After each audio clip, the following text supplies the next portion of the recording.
Welcome everyone to the ScreamCast, episode 50. Shit. What episode 50, are we in? No, that's fine. 58? That's fine.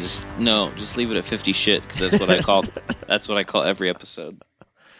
Oh, come on, man. You need to have 50 shit. Maybe cry myself to sleep. Episode 57. 50 shit. Cool. We have an awesome show lined up for you today. We're going to be talking to Pete Toombs from Mondo Macabro, and we're going to be discussing The Fan. So pretty excited to talk to him. That'll be great. But first, we got to figure out what's on our doorstep. Holy cow, I almost forgot. We'll get the door. Pizza.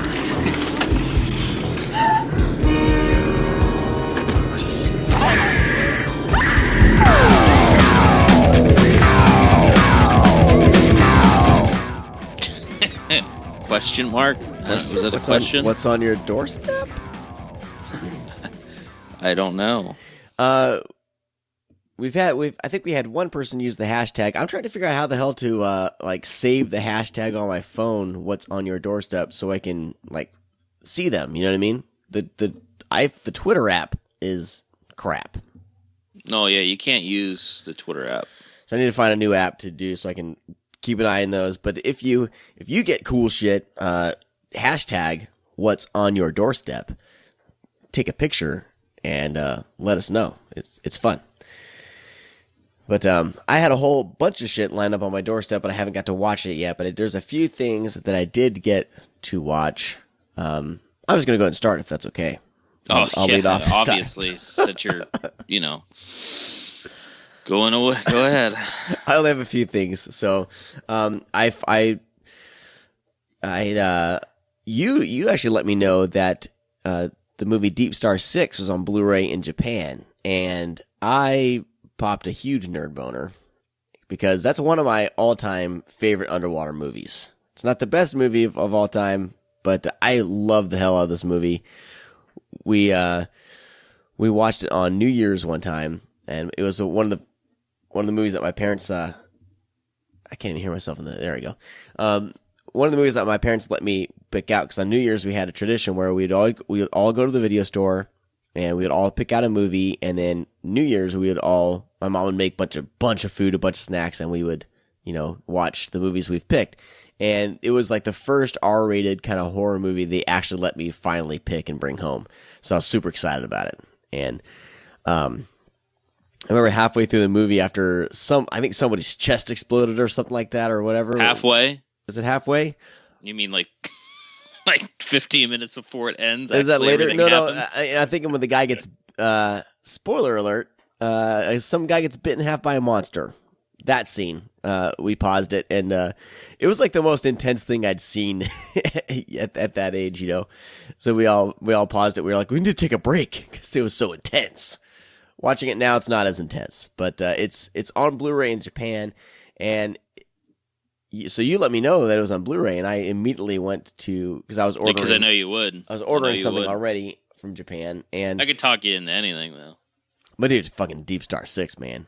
So I did some research on it, and the websites I saw said that the transfer was actually pretty decent, and so I grabbed it, and it's the transfer's pretty great. I mean, it's whatever you'd expect from like a HD master from Scream Factory or Kino or something like that. It definitely could be better, but I was surprised how good it looked. And my DVD is a pan and scan, really horrible transfer. So I welcomed this with open arms. So Deep Star 6, the Japan Blu-ray is legit, people. So definitely recommend purchasing that if you want to drop the money. After shipping, it's gonna be a little pricey. So if you're ever making a big order from like Amazon Japan, throw that in there, and then it'll all work out, I think. If you just wait like 6 months after it's released on CD Japan, they usually go down to like $16. Okay, cool. Most of their Blu-rays cost between $11 and $16, and their shipping is not very expensive. And it's kind of like Amazon or Arrow UK. You get points, so as soon as you sign up, you get points nice. Off your order. Okay, so, good to know. Cool. And then there's two more things that I got to watch this week. It's kind of a light week for me, but I had I was watching the special features to Island of the Dead or something, and one of the directors or whoever they were interviewing mentioned Nazisploitation, and that's a term I'd kind of heard. And they mentioned like the Night Porter, and then they mentioned Salon Kitty, and then they mentioned a whole bunch of other ones like there's a Canadian one. Is there something of the I don't know? Talking Nazi movies or Nazi zombies? Nazisploitation, which is like, just Nazis. Say the women in prison movies, but with Nazis. Like women in concentration camps. Or I thought for some reason you were talking about zombies, and I was like, no. I was watching about a zombie movie, and the director. Oh, okay. That's where I got the person confused. that was interviewed. I think it was a screenwriter. He mentioned like Bruno Mattei, and because Bruno Mattei, I think, had done some Nazisploitation. So anyway, I figured I did some reading up on it, and the kind of two movies that everyone pointed to as being the beginnings of that weird trend was The Night Porter and Salon Kitty. So I grabbed The Night Porter Criterion, and I threw it in. I didn't know what I was expecting, but it's a Criterion release, and the movie's not. I mean, I wouldn't consider it exploitation. It's a movie. The plot is basically a guy who works in a hotel after World War II. Hitler's been defeated, and so all like these people who were working in concentration camps, they all have tried to take normal jobs. Meanwhile, there is some sort of like war crimes investigations going on, but all these guys are kind of looking out for each other.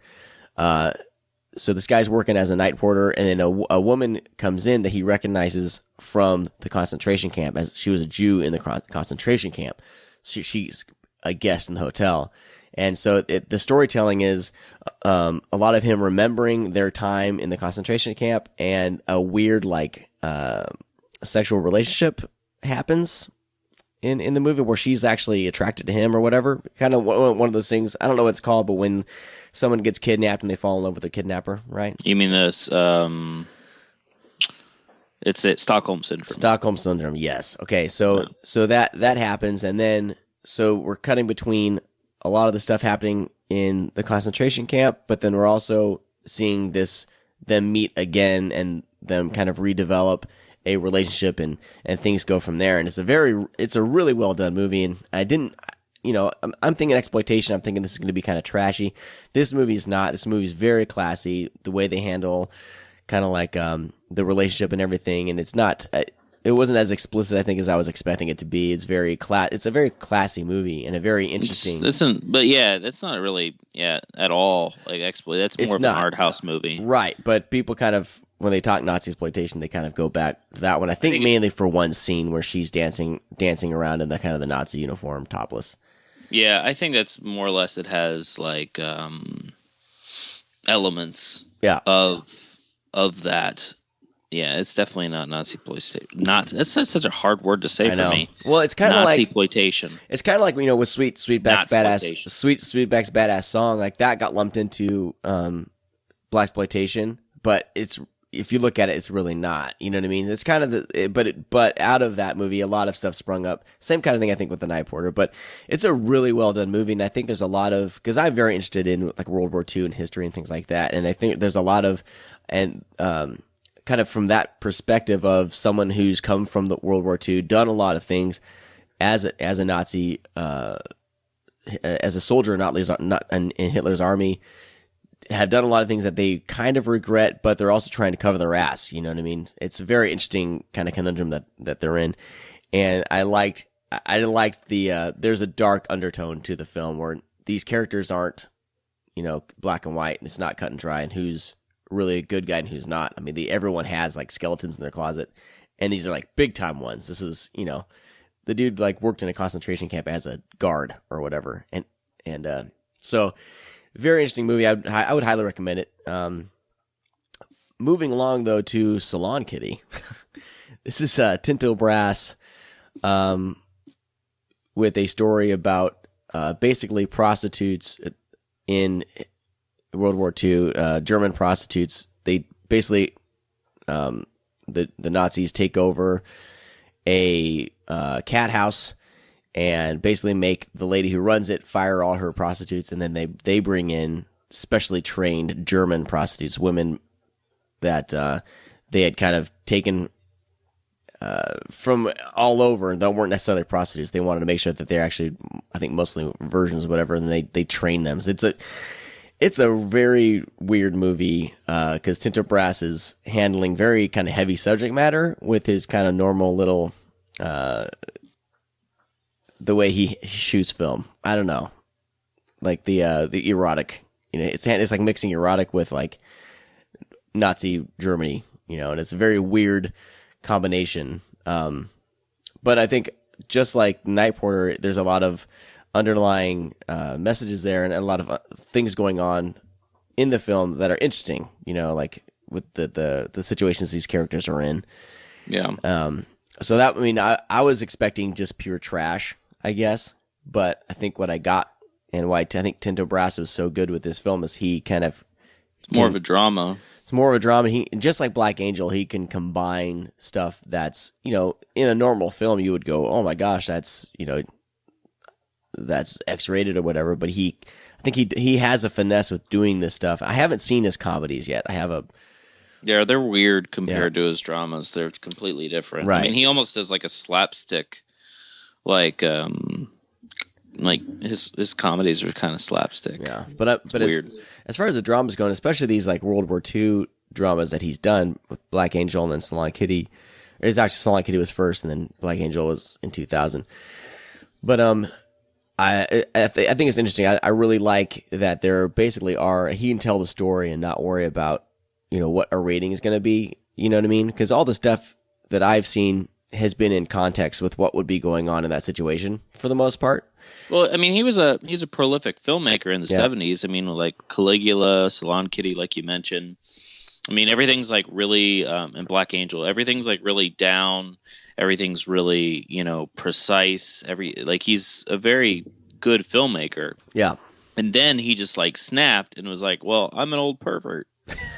So I'm just going to make, softcore porno movies for the rest of my life. It's weird. Right. It's just a weird thing. Cause I actually just got into Tinto Brass last year.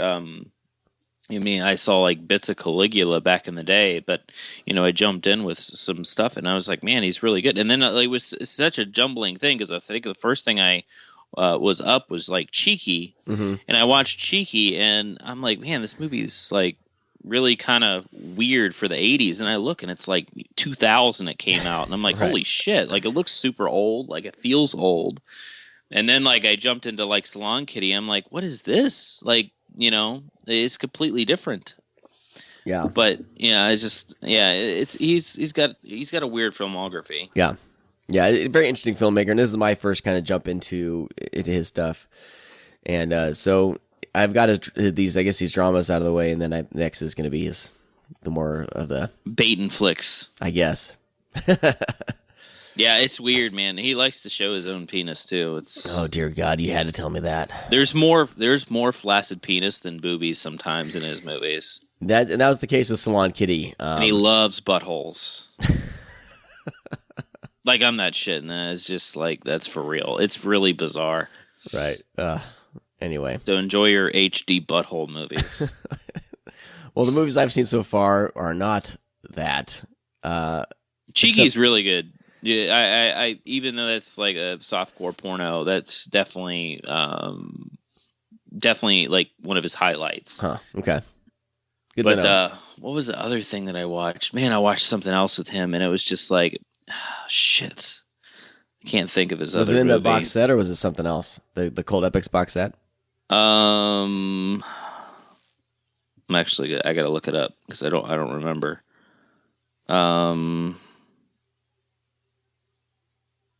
Oh, it was Do It. Huh. It's also known as Private. Okay, Private's that's in that box. Oh wait, set. No, it wasn't. I'm sorry. That was the one where they're in the hotel room. Okay. Shit. I don't know. Get it right, Brad. Pull yourself together. I'll think of it later. Pull yourself together. Thank you. I'll think of it later.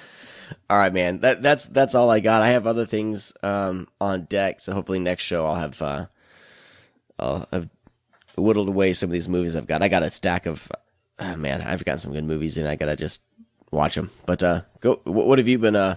What's on your doorstep, Brad? That's all you got? That's all I got, man. Yeah. Man, It was a light week. I mean, I'd otherwise say. I watched a a documentary called The Unbelievers about Richard Dawkins and Lawrence Krauss, which is more of like an atheist cheerleading video. So Atheist cheerleading video? it's like atheists patting themselves on the back on how awesome they are and how everyone who's religious sucks. It's basically what it turned out to be, and I was like, That's okay, fun. this isn't very objective. That's fun. I was looking for something objective, but that's all else I got, man. Guess to be offensive. It's funny because I don't believe in anything like that, but I hate when people put down religion like, oh, I'm going to make a documentary about how much I hate religion. Well, Yeah, fuck you. It was bullshit. I mean, I'm not fucking religious whatsoever. I don't believe in anything, but I don't appreciate that at all. Got to be respectful. Okay, so here we go. I had a pretty decent week. I'm going to try to blow through these a little bit quicker because some are well known. Empire Records came out on Blu-ray on April 7th, which was the day. Like, it was such a awesomely planned release because April 8th is Rex Manning Day. Oh, nice. And it came out on Tuesday, so I thought it was pretty happy. I watched it on the 8th because it was Rex Manning Day. One of my favorites growing up. Decent, like, it's okay video wise. Like, it's not very good. It really isn't. But the audio kicks ass. And I guess that's kind of the high point of this movie is to have, because it's got such a great soundtrack, like with, Cracker and the Cranberries, Gin Blossoms, Maisie Star, all that, just something you can pop in your soundtrack and just kind of reminisce of being young again if you were. What was this? Came out like 95, 96? Yeah. So just an all-around fun movie that takes place at a record store. So if you haven't really seen Empire Records, shame on you, kind of. But yeah, definitely pick that up. It was cheap too. Yeah. So that was what? I know. Well, I know some people were complaining that it was theatrical only because I guess on the DVD there was like some other cut, but it wasn't necessarily. I mean, a director's cut. Yeah, there's some history with that film, I believe, with the director and stuff. Yeah, the DVD is different. But I'm fine with the theatrical. You are? I think so. I don't know if I've seen the other cut. I'm just giving you shit. Yeah. It's what I saw in the theater, and I liked what I saw in the theater, and that's what I want to fucking own. Oh, right. I don't know. This is my time. The other one that came out on the same day, which was actually 3 Blu-rays came out from the more came out than 3, but like a 3-pack from Warner Brothers. They did singles, Empire Records, and one of my favorite movies of all time, in my top 10 by the way, is Detroit Rock City. Again, decent transfer, but definitely a killer soundtrack. It sounds great. So definitely one thing to pick up. Adam Rifkin's like one of my all-time favorite writer director. I don't know. He has this weird way of taking like really weird shit and making it mainstream. Like all his films can be mainstream, but they're also like can be in the cult section. Does that make any sense? Yeah. Like it's just like Detroit Rock City doesn't feel like a movie that should be at the theater, but it was, and it just he has this weird tone to his films, almost like a John Waters feel at times. Like another one of my favorite movies that he's done was The Dark Backward. It's one of my favorite movies of his, and I just show that to everybody just to get a grasp to see like what else I can show them, because Detroit Rock City is of course about 4 kids that want to see Kiss. That's it. They go on a trip, they get fucked over a few times, but they're determined to see Kiss, and that's it. And it's just really, really funny in the meantime. Dark Backward, it's hilarious, but it's such a dark and weird story. It's like Judd Nelson, Bill Paxton, Michael Caine, Laura Flynn Boyle, Wayne Newton. It's just a weird cast, but it's about this guy named Marty who he's a stand-up comedian, but he's really, really awful. He just sucks. And his best friend is Bill Paxton, who plays the accordion, and they're both trash men during the day. Garbage men, I guess you would, and trash men. But he grows this third arm on his back, and that's the selling point for this, comic routine that he's doing. So they try to use the third arm as kind of the selling point, and then once he grows it, he tells the same jokes, but people crack up. And it's bizarre. It's this weird world. Like, it's one of those movies. I think I mentioned this before on the podcast, that the only world that exists is that town. Like nothing else outside of the world exists. It's just very, isolated. So it's, because it obviously nothing is happening. Like, it's just about Marty alone, not the outside world. And it's just really weird how it operates.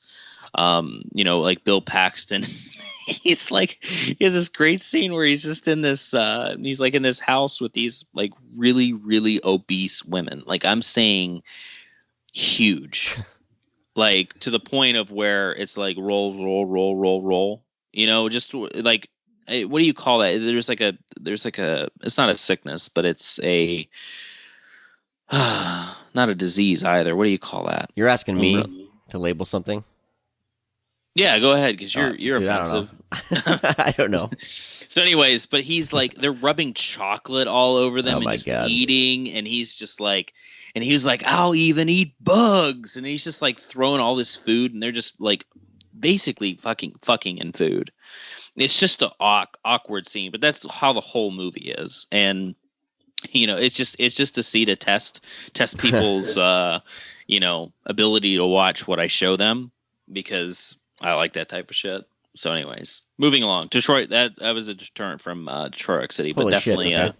Definitely pick that up. The other one that came out I guess a few months ago, I picked it up, was Firestarter, Drew Barrymore, directed by Mark Lester, who did Commando and one of my favorites, Class of 1999, Class of 1984. But anyways, everybody knows what Firestarter is. The transfer's actually pretty decent, and the sound was really good. I watched it with Willow, and she really dug it too, because we just watched Cat's Eye the other day, and she really liked Cat's Eye. So, and she watched E.T., so she kind of knows who Drew Barrymore is now, and she's like seen some of her later movies. So I think that's kind of cool for a kid to watch a kid grow up in cinema. So if you're like Firestarter, there you go. I've been meaning to grab that one. Yeah, it came out like the same day People Under the Stairs did, but People Under the Stairs didn't look that good. No, so I grabbed the Arrow. I'm glad I have the Arrow one. All right, now some for a little bit more rare things. I picked up. I remember this playing at festivals. It's called Ghost Team 1. It's a found footage comedy, and it's basically about poltergeist, and they kind of just want to record this Asian ghost that's living in their house, and it's a bunch of Mexican guys. So there's that diversity of like the just like how they operate, being Mexican, and then like the Japanese thing, and they live with like an American dude, and they are kind of trying to interview people to help them with catching this poltergeist, and they call themselves Ghost Team 1. And it's just insane. It really is. It's outrageous. It's just so much sex and just gross shit that happens. But it's okay. Like it definitely has its moments just through dialogue, because you have the one friend that likes the girl that's like helping them out, and the other friend is just giving him shit the entire time and trying to sleep with her as well. So there's like the animosity between the characters, and I don't know. It just has. It's okay.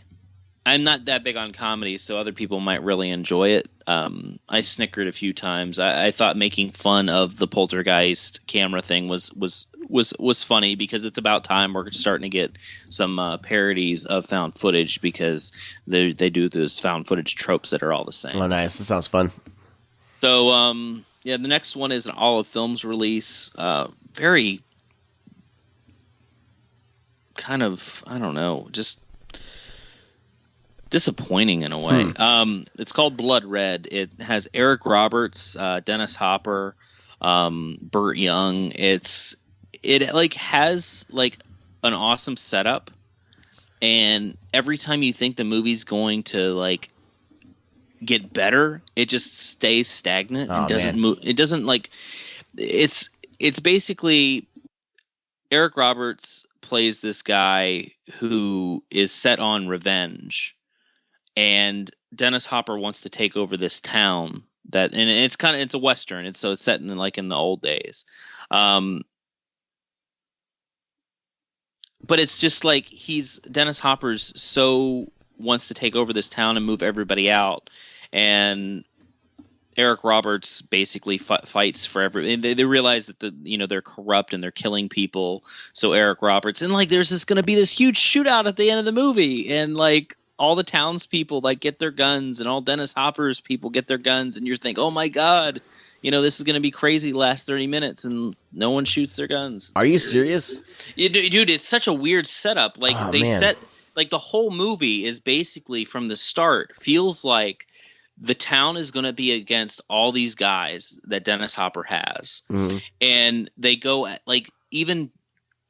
to this house that Eric Roberts is staying, and there's like a couple like gunshots back and forth, but like everybody has guns. Everybody's like wants to fight, but it just never achieves that.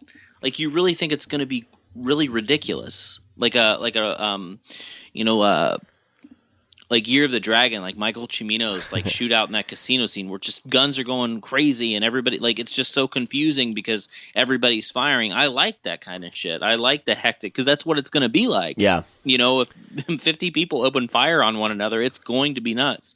And that's what you think is going to happen, but it just never goes there. Or they ran out of money and they just said, "Oh, fuck it." It's just a very it's just a Western drama. Weird. It wouldn't even consider it an action movie, so it was kind of disappointing. That's weird because like sometimes the most like a Western can be kind of saved by the shootout. Do you remember the movie Open Range with Kevin Costner and Robert Duvall? Yeah, dude, that movie is boring. The movie's boring as shit, but I like it for what it is. But what makes that movie awesome is that last gunfight is so great, like so well done that you're like, all right, that was a badass. The movie's gunfight. Like 3 hours though, man. Yeah.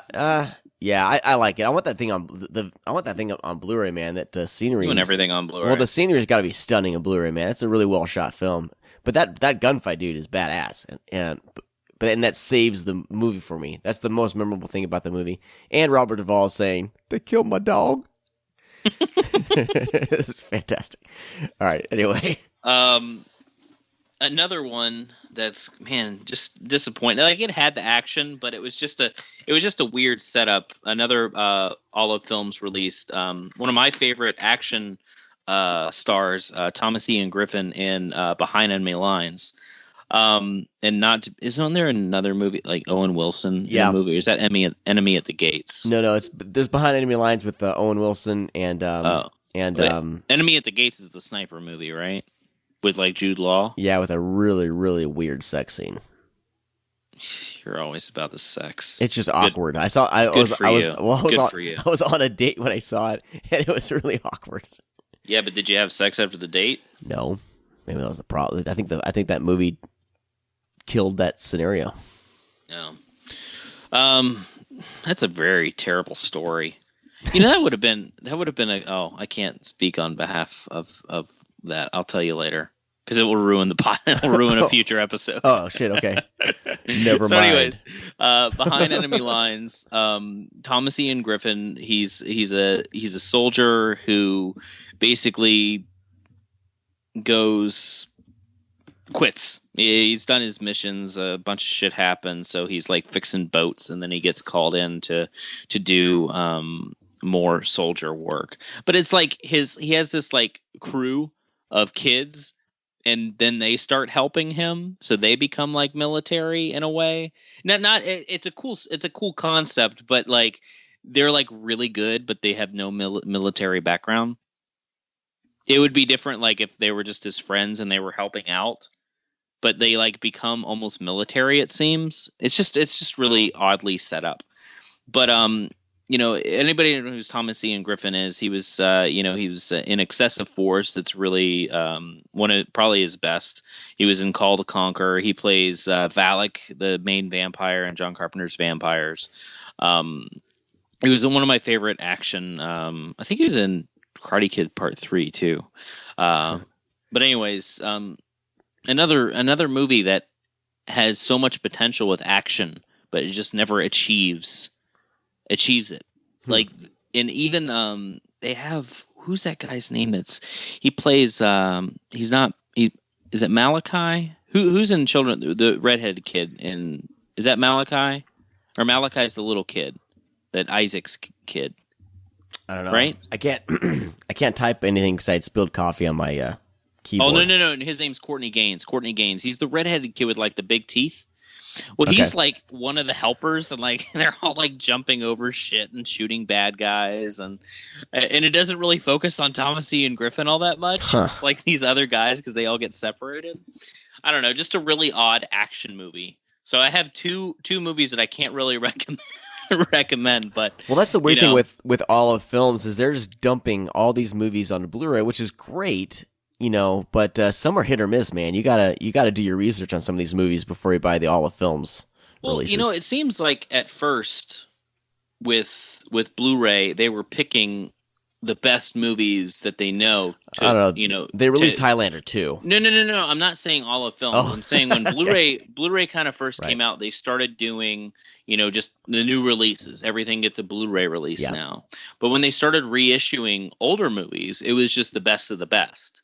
Let's, pick these, like, Independence Day, Top Gun, all these things, put them on Blu-ray, do upgrades, whatever we can. And then the cult classics started coming, and it was some of our favorites that maybe weren't big movies, but we enjoy seeing in HD. Yeah.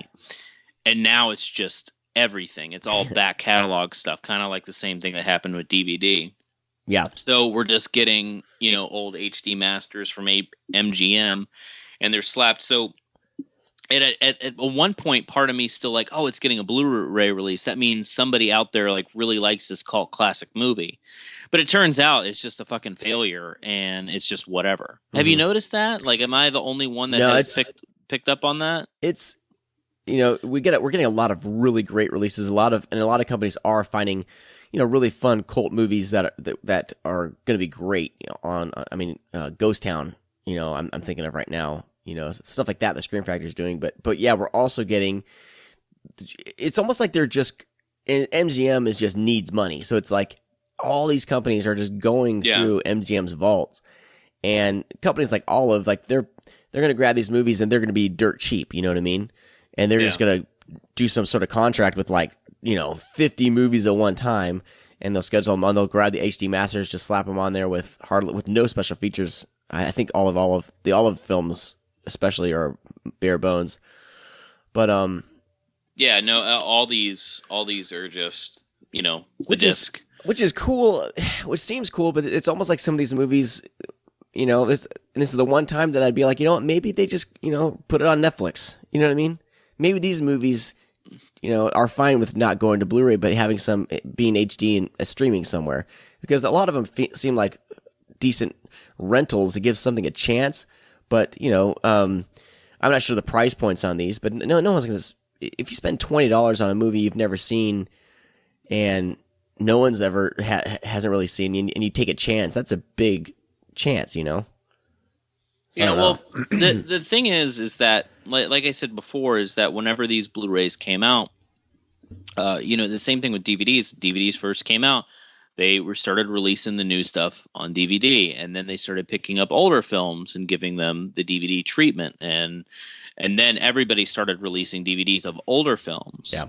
And the same thing's happening with Blu-ray. But what's funny about Blu-ray is that once something's announced on Blu-ray, no matter what it is, there's like this certain group of people that think the movie's great for some reason. Like, they're like, oh man, this movie, like, where were you before, because this movie has sucked? Just because just because something gets a Blu-ray treatment by Scream Factory doesn't make it a good horror film. Yeah.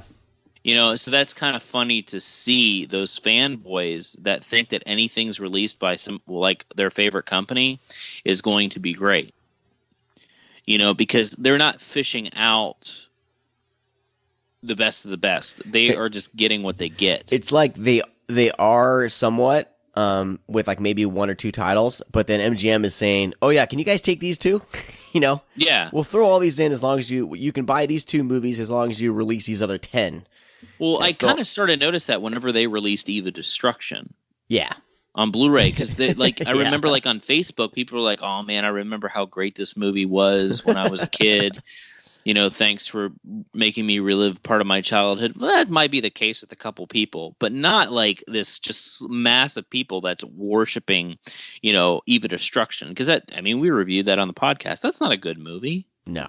At all. No. But there's that certain mass of people that believe that once something's released on Blu-ray, it's like a cult classic or a great movie. No, they're just releasing whatever they can get their hands on at this point. Same thing with Olive. Yeah. I can't imagine anybody that was wanting the day that Blood Red and Behind Enemy Lines came out. And if I'm wrong, please email me and let me know how much and why you like Blood Red and Behind Enemy Lines that much. I don't know. That's just my 2 cents on the whole Blu-ray thing. And you're right. And it's $20 for an HD master with no special features on kind of a bum-ass movie. Mm-hmm. Why don't you knock it down in price, $10? You'll sell it a lot more. If I saw Behind Enemy Lines for $10, I'll pick it up. Yeah. Even if I haven't seen it. But I think Olive Films needs to get, wrap their head around that. I know that they probably don't move a lot of units, but I imagine if they knock down the price, they would. Yeah, I think some of their stuff's... The only time I've ever really bought Olive Film stuff is when there's been a sale. Like one time there was a sale at Best Buy. Best Buy got an end cap full of Olive Film stuff, and they were all that's the cool thing. $10. They're available everywhere, basically. Yeah. But we'll see. But they've released a couple Lions. No, have they released Lionsgate before? I don't know. I know that's a tough one. Because I know. Was it? They did Night of the Demons 2 and Witchboard 2. Yeah, but I think all those are MGM movies. Okay, hey, I don't know if anyone's done Lionsgate. I was thinking of Monster Squad, because Monster Squad on Blu-ray, when it was first released, it had that 25th anniversary, which is an awesome. That set is amazing. Yeah, and now that's long out of print and goes for $100 online, and all the films released Monster Squad. Yeah, on just a standalone disc. So kind of weird. But doesn't Lionsgate own that? No, I don't know. I can't I'll have to look later. This is a rare. This is rare, folks. I can't freaking Google. That's I can't right. IMDb anything. So that's why you're not talking. My O and L's don't work on my keyboard, and because we were for a future episode we had an interview at 1 a.m. and I was 4 a.m. for me. I was stumbling to my desk, set down my coffee, and it freaking spilled. Luckily, just over the keyboard. I'm glad it didn't go towards the hard drive or anything, but it all over the keyboard. And right before we were about to call for this interview that we were going to do is ridiculous. Sorry for your loss. The things we do for you people. All right, my last one. All right, let's all my movies aren't very subpar. I have this one. Give it a little shout out because it's extremely independent and not very good. It's called Teeth and Blood. And when I got it, I looked at the cover and I was like, oh, it's a decent looking cover, whatever. And I look at the back and I realize, oh, it's a urban horror film like Killjoy, probably.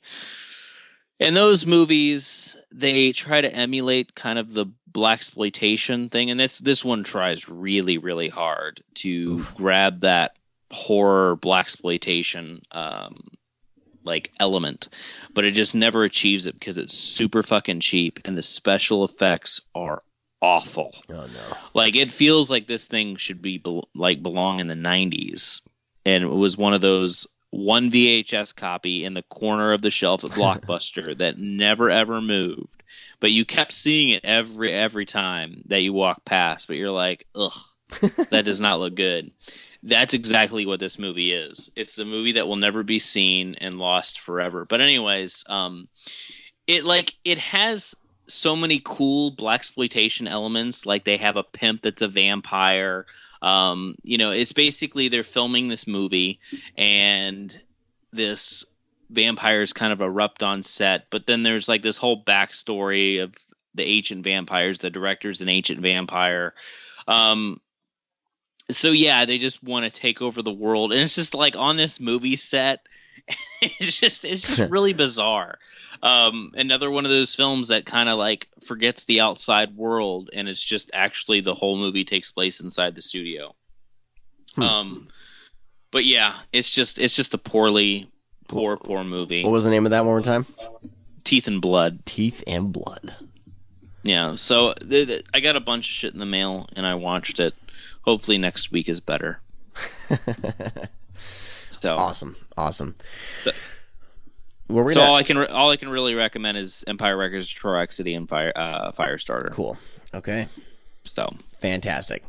Well, we're going to get to our interview here in a second, but first I got to say that our podcast is brought to you by Coffee Shop of Horrors. If you go to coffeeshopofhorrors.com and place an order, use ScreamCast as the coupon code, you get 10% off. Do it. We're going to be doing a next show. We will be giving you guys an assignment to write in, and we'll be giving away more coffee and another mug. So next week, people, stay tuned for that. Okay. Are you? Brad is not eligible. What's going to be our contest? I don't know. We're gonna figure it out. It'll go in line with our guests next week. So okay. All right. So we'll introduce that next week, and then the following show after you should give a hint what the guest is next week. They release 70s vintage porn. Oh, Severin, cool. All right, let's move into our interview. Today we are talking about Der Fan.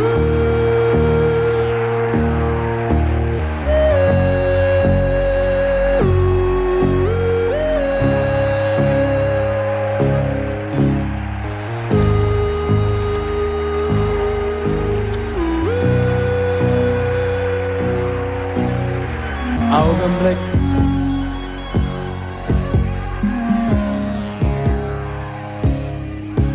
Nur ein Augenblick für ein ganzes Glück. Augenblick. All right, I'm super excited to finally be talking about The Fan, and Brad has been working super hard to get our guest on today. So, Brad, kudos to you, sir. We have Pete Toombs Thank you. from Mondo Macabro with us on the show. Pete, thank you for joining us. Oh, you're welcome. It's a pleasure.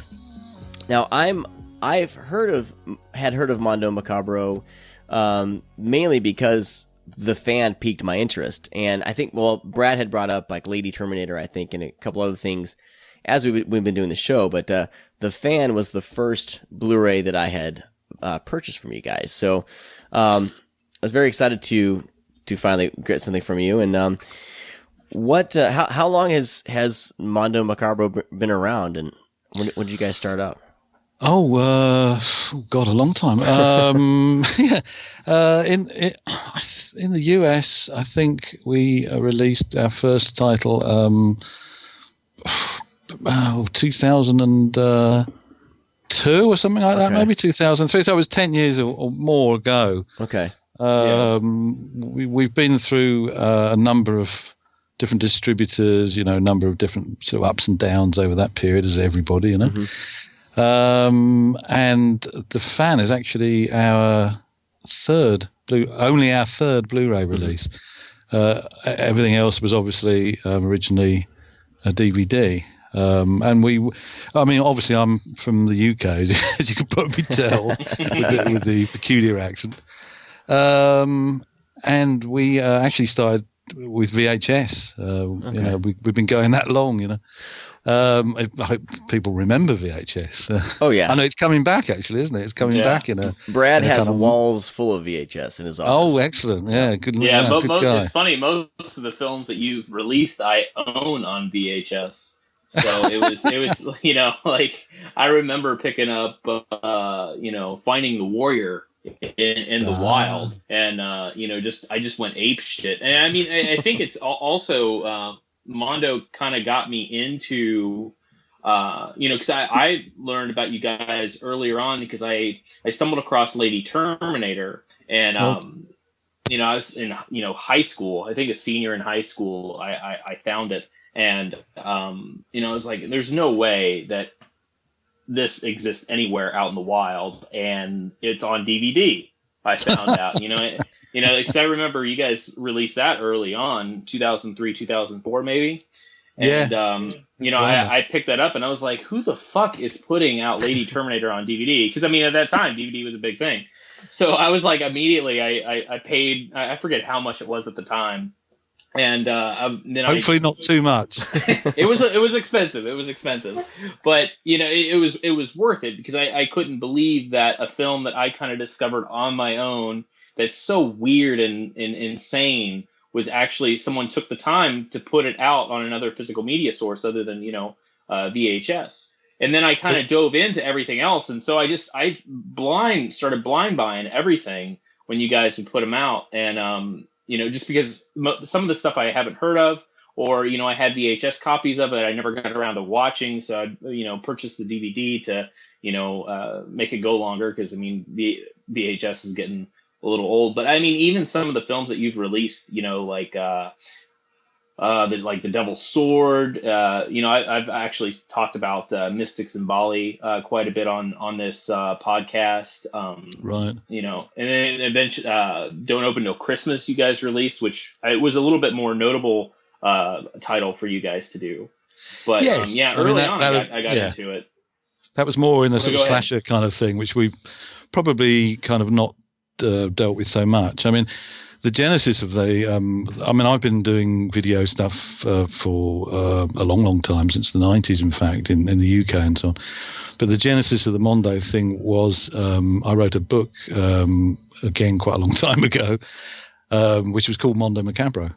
And it was a look at sort of, I suppose you could say, exploitation films from around the world, but from countries other than the usual ones, in other words, not from Europe, not from the States. And we actually turned that book into a TV series, or it was commissioned as a TV series in the UK, called Mondo Macabro.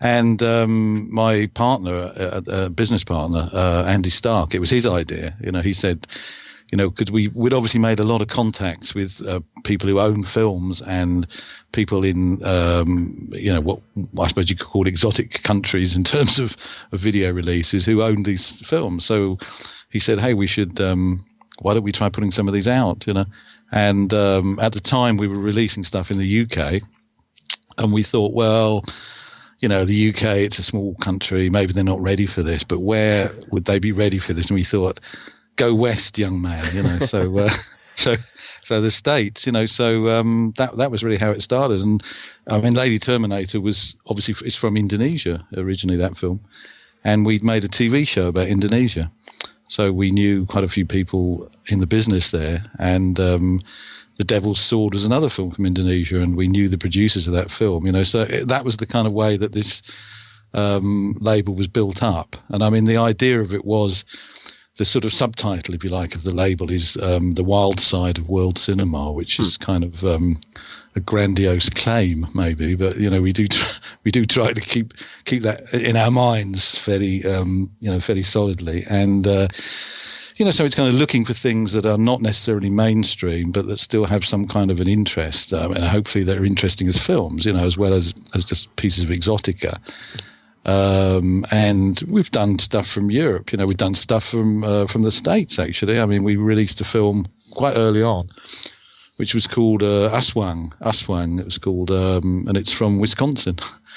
And it's based on a Filipino legend, about the, kind of similar to Mystics in Bali, about the flying head that kind of, comes off and, sucks the blood out of the unborn child and stuff. I don't want to be too gruesome. I don't want to put people off their supper. Go ahead, do it. Oh, okay, right. Well, I've just eaten, so. So that was an American film, but it wasn't a well-known film, although it did play at Sundance. I think it was the first film to play in the midnight show in Sundance, and it had the same spirit, that the other Mondo stuff has. I mean, people ask this question, how do you choose the films? And there isn't really a simple answer, but it's obviously things that we like, that Andy and me like. And it's things that kind of push the envelope out a little bit, so they're not really mainstream in the sense that the kinds of films you go and see in a multiplex cinema. Not that I'm against those. I mean, I've just been to the local cinema, to watch Get Hard, which was a lot better than people said it was. So we like all kinds of films. Obviously, we never put that out on Mondo Macabro. Right. I mean, we might put out the Turkish version of it. There you go. Or the Indian version, more likely. Yeah. Which I would like to mention also, for your book, I read your book probably, I think it was the first time I read it was last year, because it was kind of published on Kindle. And the actual print of it was out of print and very, very expensive. But I believe that's still, like, if people are interested, they can purchase that on Kindle. It's a very in-depth look of the Mondo book, the Mondo Macabre book. Yeah. I didn't know. I didn't know that was on Kindle. I mean, this is the wonderful world of the wonderful digital virtual world. I mean, we made this TV series, like I said, Mondo Macabro, and we made an earlier one actually called Erotica. People say, "Oh, is that going to be on TV again?" And I say, "Well, it doesn't need to be. You can find it on the internet." We don't know anything about this. I mean, these things are a little bit like they're kind of like your children. They sort of, you wave them bye-bye and they go off into the world, and you don't really know what they're doing, where they're going to pop up, So I'm pleased that the Mondo book is on Kindle. Yeah. It's not too expensive on paperback. I'm not making any money out of it. It's used, so $17.99 for paper. That's not too bad. That's not too bad. I think you got hardcovers more. No, there's no hardcover, but brand new, it's gonna be like $65. Well, I think at the time I read it, I don't think the Kindle thing was out, or it was just coming out, so therefore it was a little bit up there. But yeah, if anybody, of course, I think that's probably, I don't know what the UK is like for Kindle, but for the people in the US that we have our listeners, like, definitely it's something to pick up, because just how well that you explain kind of the different countries, and everything from like you said, Indonesia to the Philippines to kind of all the Turkish ripoffs that exist. And even kind of even the films that you've released on your label, the kind of I don't know, they say the Japanese erotica maybe. My mind slipped. I can't think of any of the titles that you've done. The Japanese films. Yeah, we did the Watcher in the Attic. Watcher in the Attic, for example. Yeah. Quite a few of them. Yeah, I mean, we actually did some of those in the UK on VHS. I mean, a long time ago. We were one of the first. I was going to say the first, but I'm not sure that's entirely true. We were one of the first people to release those films. Not that we got any thanks for doing it, but or expected any. But Gate of Flesh, for example, which Criterion have now released. I mean, we had that out on video in the 90s, so hey guy, we were there first. I'm glad all these people are making so much money and getting all the kudos, but we were there first, and there's a certain satisfaction in that, I think. Right. I mean, I think that's the risk you take with kind of exploring more of the other side of like exploitation, things that are a little more on the fringe or not as well known. It's you're just kind of putting stuff out there. And I mean, what's drawn you personally to more of this side of things? Like, I feel like there's a huge ton, a lot of people, most people, they'll go to whatever's playing on the weekend in the theaters or rent whatever's coming out, mainstream stuff. But there's people like us that are kind of like drawn to just the wacky side of film, the grotesque or just the out there, just the batshit insane, my wife can't understand it. No, we'll have, me too. Yeah. I'm in the same situation. My wife's the same. I mean, if I'll sort of, if she goes to bed, then I'll sort of, right. start watching this Yeah, stuff. exactly. Yeah, that's exactly what it's like over here too. But I mean, in a sense, that's good in a way, isn't it? Because she watches all kinds of. She watches Housewives of Beverly Hills or whatever, which to me that's pretty, that's pretty strange and bizarre. Exactly. So we all have our own kind of thing. I don't know where it comes from at all, and you have to be careful, obviously, that just because something is obscure or a bit, kind of not unheard of, doesn't necessarily mean that it's. There's plenty of. I mean, we're always getting sent stuff. I say always. But often sent stuff. People say, "Hey, this is a really weird film. You'll love this one," and you kind of go and watch it, and you go, "Well, it's kind of weird, but it's not really, it's not really for us." Yeah, it's a fine line. It's difficult, I know, and I think without wanting to be patronising, I think sometimes these things, like Lady Terminator, for example. I mean, we met the guy who directed and wrote that film, and he was a lovely guy. I think he's dead now. Lovely Indonesian filmmaker. He kind of, he was a hired hand, so it wasn't like he was a great, he was no auteur, this was his statement to the world. But he kind of made that as that was a sort of serious film. He wanted to make an action film and incorporate some mythological kind of stuff. But, he wasn't making it with his tongue in his cheek, if we can say that. He wasn't making it as a... and quite often, particularly now, there's a sort of post-modern kind of approach to these things where you have companies or individuals that make films that are in quotation marks, if you know what I mean. They try to make a cult film. Right. And you can't do that. It happens kind of by accident, really.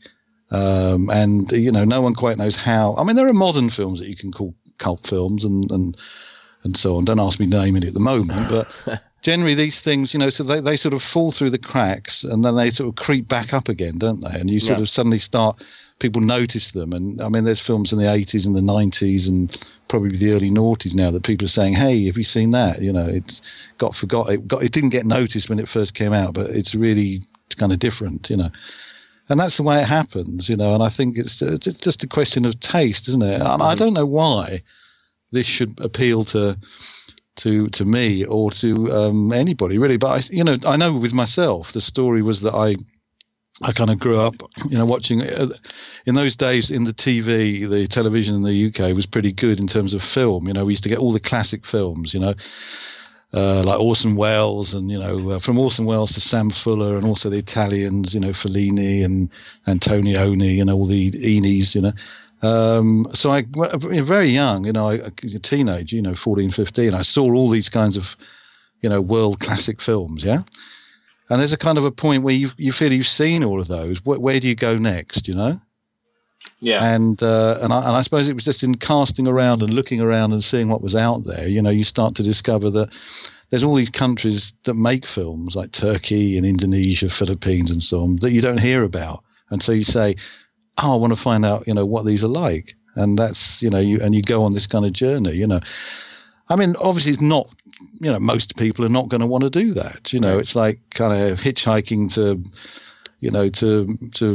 India or something, it's like most people aren't going to want to do that. But some people are going to want to say, I want to go out there, and you being American, obviously this is kind of part of your heritage in a way. People said, I want to know what's out there. I'm going to travel west and find out, what the rest of the country's like, and in a sense, that's how you feel, or how I feel about cinema. You want to go out there and see what is out there, and you find a lot, and sometimes there's a lot of things that surprise you.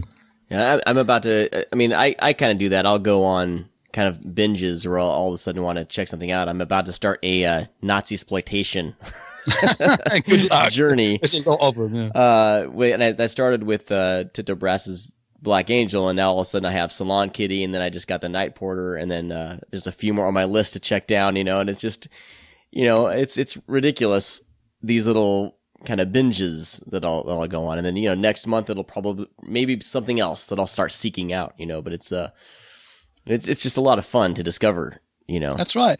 And of course you can do that now. I mean, when we were putting the Mondo book together, it was really difficult because although the internet existed, it didn't really there wasn't an awful lot of stuff on there that was really that much use. And certainly, YouTube didn't exist, for example. So if you wanted to find the films, you had to get physical copies of them, more or less. And this was in the days of sort of tape trading, and stuff where people used to do it by letter. Someone would send you a list of what they had, and you'd send them a list, and all that kind of stuff. And obviously now, I do it myself all the time now. If I read about a film, then I put it in Google and try and watch a copy, find a copy somewhere. Which is great for consumers. Obviously for us that are releasing stuff and trying to sell them, it's kind of a bit of a problem. But there's always something you can do. This is why we we try to put extra features on and interviews and all that kind of stuff and make them look good. So that people, the people that actually want to own things are going to own something that someone has put some time and attention into. So that's which brings us to your newest release, The Fan, directed by Eckhart Schmidt, and I had never heard of this movie. I mean, the only other movie called The Fan was that Robert De Niro, Wesley Snipes. We were worried about that. Would flick, people think it was the same thing? And I thought, well, if someone buys this thinking it's going to be a Robert De Niro film, that's all the better for them. There was also another one with it's one of the, Michael Kane. Yeah, 81 or something like that. Yes, you're right. Yeah, it's weird. It's commonly used, but I think this one they really tried to push the Der Fan was what they really tried to push that wouldn't get confused. So when did your relationship with this movie start? I mean, when did you guys? Was it something that just became available and you wanted to pursue, or have you had a prior kind of relationships with the film in other formats? Yeah, well, we've known about this film for a long time. There's a guy called Bruce Holacek, actually, who runs a couple of websites. Cinema Arcana, I think, is his website.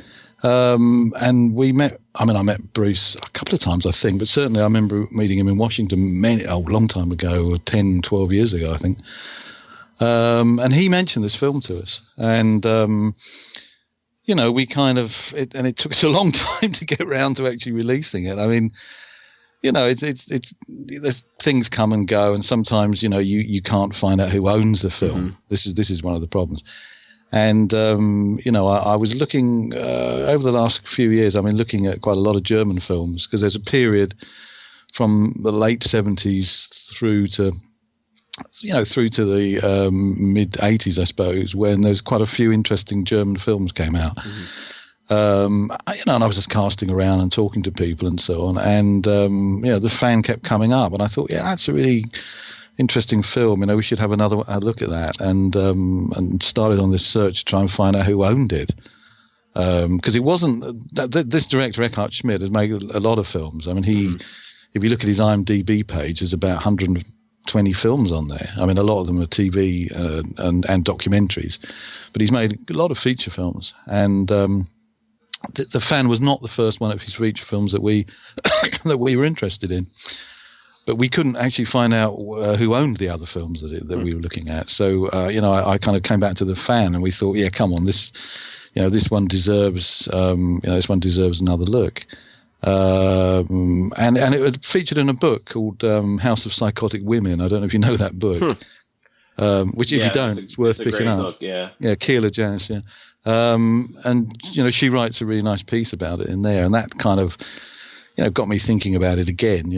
So I watched it, and it was like and because I didn't remember much about the film other than Bruce telling us to look at it, and we did, and I remember it being having this very sort of gothic-y kind of Germanic atmosphere, and being very kind of moody and very kind of scary in a way, and surprising. It builds to this horrendous. I mean, we probably shouldn't say too much. Right. We'll keep it. It builds to this horrendous, kind of climax, which is quite chilling. Yeah.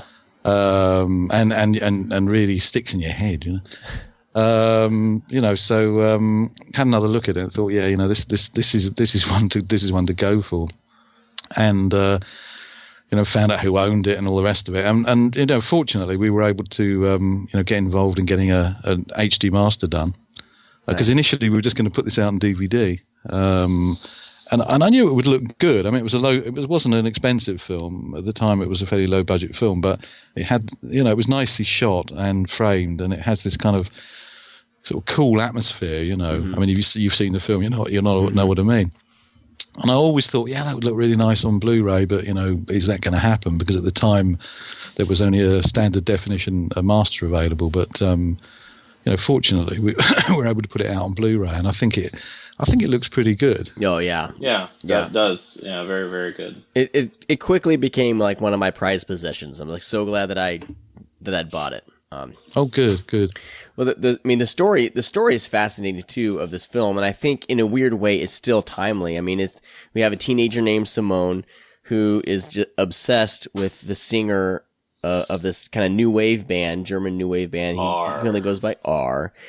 And air. Yeah, the Germans say, don't they? Air, and which is a bit confusing. And through a series of events, she eventually tracks him down, and the story unfolds from there. And I think it's a very interesting look at kind of obsession. I mean, our last show we were talking about Starry Eyes, which is it's a movie about ambition, and someone's going to do whatever they want.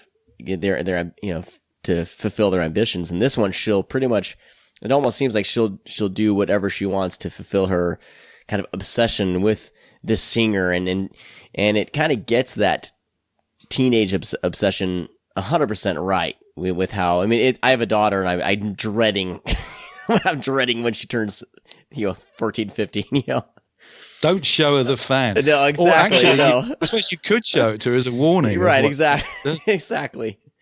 Don't get this crazy, but that's what the great thing about rediscovering these films. This is my first time watching it, but it operates on so much more than a horror film. It operates as kind of a look at obsession and how far someone can go, and there's a lot of underlying truth to it, which is great. Oh, for sure. And I mean, one of the things that's interesting is that Eckhart is a middle-aged guy, and he was writing, and he wrote very convincingly, I think, about this, this teenage girl and her, her diary and all that stuff. Because the film originally began as a text piece. He wrote a story for a magazine, a serial story in a magazine. About this, which is basically the girl's diary, and you get that in the film. I mean, there's references to the diary, and you hear her voiceover, and it's very convincing. I mean, I'm sure you agree that this doesn't sound like a middle-aged bloke, a middle-aged guy's kind of version of what young teenage girls would write. It sounds like an authentic voice, and that's kind of pretty remarkable. Yeah, I was surprised when I found out he was the writer on this. I was like, he must have. I was like, maybe he adapted some short story from a female perspective or something. No, it's incredible. Yeah, well, it's interesting because in the interview on the disc, he actually says that he says something like, and obviously now he's 25, he's 30 years older than he was when he wrote it, so he's, I don't know, well into his 60s, but he sort of says, oh yeah, I've always written from a female perspective. In fact, I am a woman, he says, which is amazing, I had to kind of listen to that a few times. Is that what he actually says? Yes, that's what he says, I hope. He hasn't complained yet anyway.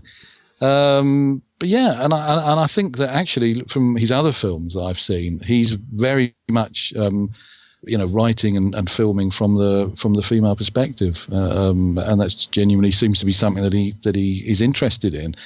And I think it's true genuinely of horror films. It's certainly true for me that I kind of always find films in which the central characters are female, or in which the story is perceived through the female viewpoint. I find them much more appealing, and I don't mean because they're going to get naked or something. I just mean that kind of how women respond to these things is just much more interesting. Well, yeah, I mean, us guys are so much more boring when it comes to handling situations. Yeah, we just kind of run or thump things or kind of just go, Emotionally, women to us anyway, their emotions seem to be more complex and closer to the surface. I'm sure this isn't actually true, but it seems to work in films, and I think that's one of the things about The Fan, that you really get into this kind of girl's world. Yeah.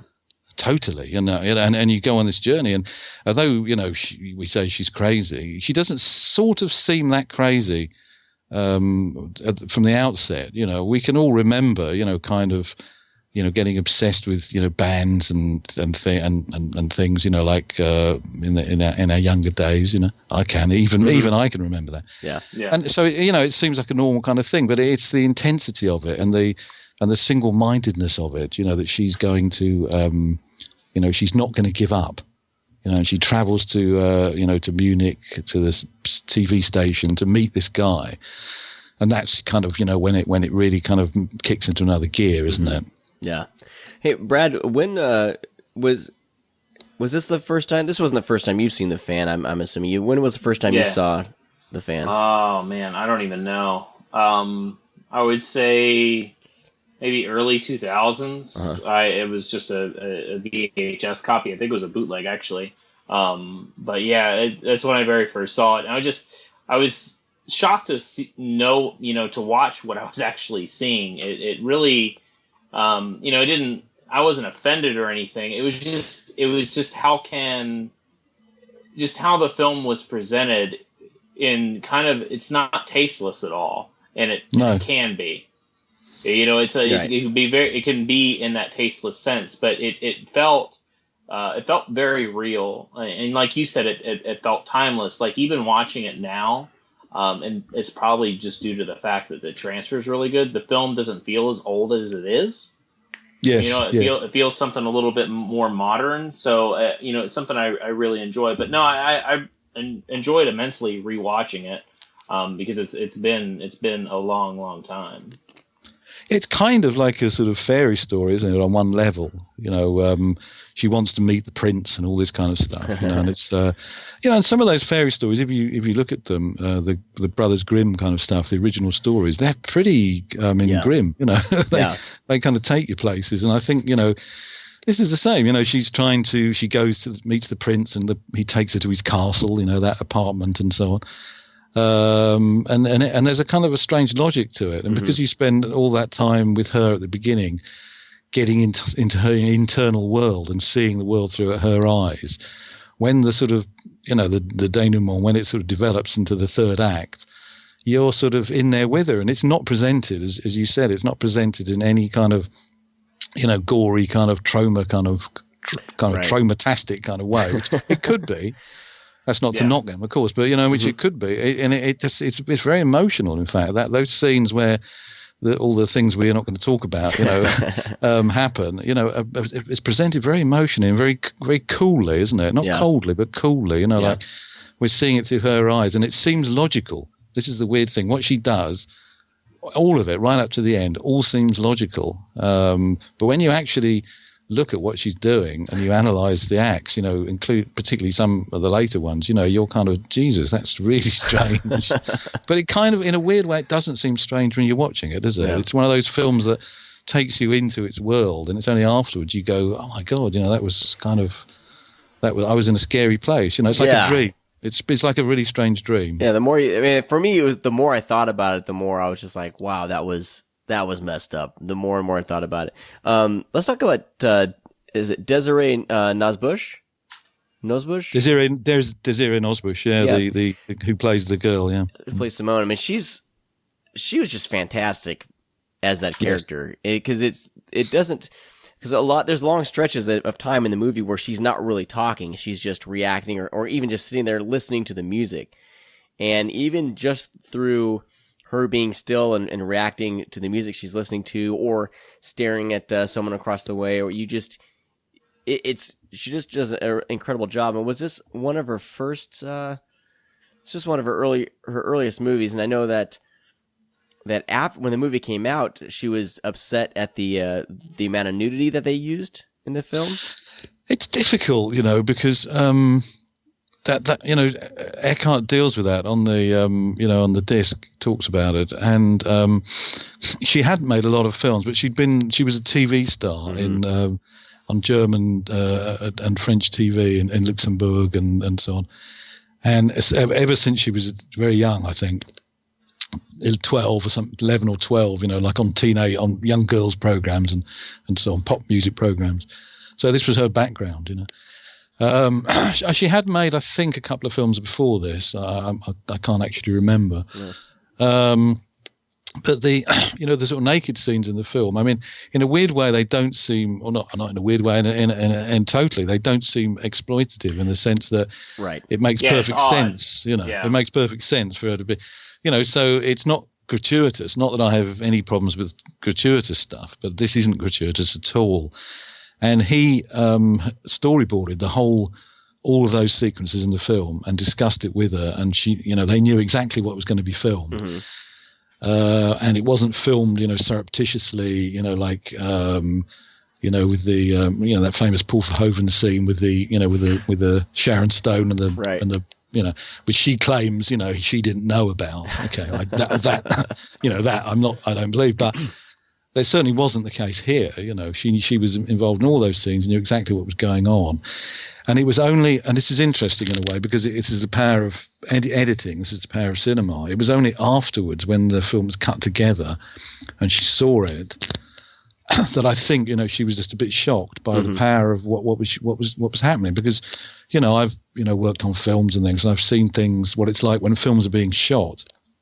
And because of the atmosphere, because there's loads of people around and there's lights and there's all kinds of stuff going on, you're just, you're making your mark and you're reading your lines and you're doing what you have to do. And you don't think about what it's going to look like when it's all cut together. But when you see it cut together, then it has this power comes out of it that, is kind of surprises you. And I think, she was just taken aback a little bit by the, what she was seeing and what she'd done, and then trying to sort of backpedal. And, Eckhart Schmidt strikes me as being a very serious guy. He's serious about his art and stuff and what he does. And he wasn't trying to exploit her at all in that way, and it's the best, let's be honest, it's the best performance you could imagine. And she's fantastic and incredible, and it's certainly, I've seen some of her other films and she's much better in this than she was in them, That's interesting. So, I think it was just that, she kind of just got cold feet, just got a bit scared by it. And she tried to have the film cut. But she, they went to court. There was a legal case in Germany. And the judge was a woman, it was a female judge. And she looked at the storyboards and the film, and she said, well, everything that's in the film is what was in the script and what was on the storyboard. So it's a bit too late to complain now, So the film went out, as it, as we see it now. Although he also told us that there was that he could, obviously you can tell, he could tell that the film was going to be controversial. So they shot an ending in which it's all a dream. Oh, that's right. I've never seen it. Yeah, I've never seen it. I don't think it exists anymore. Thank God they didn't go with that. Yes. Well, I think this was an attempt. This was in case they had any problems with the censor, because the censorship in Germany is quite strong, quite strict, because obviously Germany has a, this kind of history and so on, and maybe, violence and stuff like that maybe is a little bit, maybe it's a bit scary, to the authorities, So I think censorship in Germany was quite strict. I can't speak about now. So I think he probably thought that just for a safety measure, they would film that ending, and if the censor, came down heavily on the film, then they had a fallback position, Yeah. And also, we've got to remember that the film, as you said, it has a lot of different levels, and one of those levels is definitely talking about German history, National Socialism, and so on. And there's lots of references to it in the film. They're not overt references, but what he's saying on one level is, here's this girl who is looking for this, pop star, and there's all these terrible things that happen and so on. And is he manipulating her, or is she creating him in a sense out of her need to have this figure? which is a kind of a heavy thing for Germans of a certain age, who grew up in that period. When Germany, the whole country just seemed to go mad. Obviously, it's before any of our times. So we can read about we can read about in history books and so on. And I think here is a film in which someone, goes mad basically, and we go on that journey with them. And in a sense, it's like saying, well, Germany historically went on that journey in the 30s and the 40s. The whole country, and that's maybe something that the Germans, didn't want to be reminded of. So the film was controversial, not just for the naked scenes and the violence, but for the kind of underlying message that it was presenting. Now, did this film get worldwide distribution? I mean, did it come over to the UK? Did it have to face any censors in the UK there, or it was shown on? It's interesting, and I'm not entirely sure, but I know it's screened theatrically in Germany, and it was a scandal, and it was a big success. It was released on video in England. Okay. Years ago, but it was cut. Okay. There was a few minutes cut out of it, and I'm not sure exactly what was cut, but it certainly was. And it's never been released in the States, as far as I know. Right. Yeah, it was dubbed into English. I don't think it's ever been over here. No, it was dubbed into English though. So they were obviously it's not so good, but so they were obviously looking to have overseas sales, but I think it was just a little bit too strange and a little bit too kind of. It was probably seen at the time as being too local. It's German film and it's very German. The music is very German and so on. So maybe overseas distributors were just a little bit, scared of it or something. Yeah. I don't know, but I don't think it played theatrically outside Germany. No. Okay. It's interesting how films, that were kind of controversial back then, say in the early 80s, and didn't get wide distribution, are being like rediscovered and embraced. I mean, when the fan Blu-ray was announced, all my, surrounding, friends and people I talked to and acquaintances were very much excited that this was coming to Blu-ray. So it's, everyone was buying it. You guys had a couple options. There was the red case. Yes. Which was offered directly by you guys, which is a great idea. Those red cases are becoming, people love those things. Yes. And then the standard release, which was through Amazon and everything. I wanted to ask you, how did the special, the special version go with you guys? Did you guys sell out of it, or? Yeah, I think it's sold out now. Yeah. It's Jared who runs that side of things could tell you. But I'm pretty sure it's gone. I think we might have kept a few back, just for people who missed out or whatever. But that was pretty good. And they're numbered as well. This was a thing, which was, I don't know, it kind of took us a while to get that right, but they were numbered, from 1 to 500. Okay. And we're going to do that again with some of our future releases. Okay. Put them through the red box edition, and maybe just do that for some titles, so that it's so that it's available through our site. And not through general retail, right. Because it's a way for us controlling a little bit more what we do and where it goes and stuff, Yeah. Yeah. Is that your dog, Brad? Someone's being attacked by my dogs. Say hello to them from me. My cat says hello. So what's interesting about Mondo Macabro here is, because you're based out of the UK, but you're releasing things more for the US distribution. Is this available at all for UK audiences, for like a region B, or were you going to trying from, or like a region free type thing, or what was, or is it does it still need to be censored?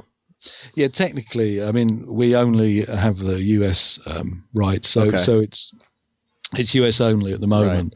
Right. It's for someone else to pick up, for the UK if they want to. We're not actively distributing it anywhere else. Mm-hmm.